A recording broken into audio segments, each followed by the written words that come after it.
حیاتی کہتے ہیں نبی کے روز اقدس پر نبی سے شفاعت مغفرت کروا سکتے ہیں، تو ہم کہتے ہیں جو بھی کسی میت سے شفاعت طلب کرے، مغفرت طلب کرے، وہ ابو جہل کی طرح مشرک ہے۔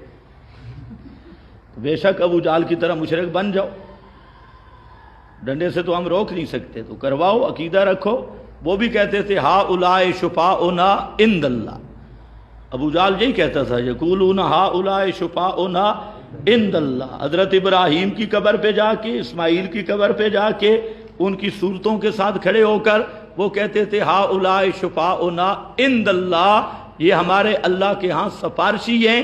تو رسول پاک کو اللہ نے حکم دیا فقتلوا المشرکین، یہ پکے مشرک واجب القتل ہیں۔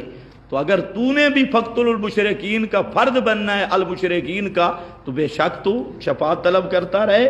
ہمارا نظریہ یہ ہے کہ پیغمبر شفاعت کریں گے قیامت کے دن، اور وہ بھی اللہ کے اذن کے بعد، اور اذن بھی ہوگا اذن مشروط، وہ شفاعت بالاذن حق کے۔ موت کے بعد قبر سے سفارشی بنانا، تمام عرب کے فتاوی میں لکھا ہے کہ یہ مشرک ہے، جیسے ابو جہل مشرک تھا اور شرک اکبر کا مرتکب ہے۔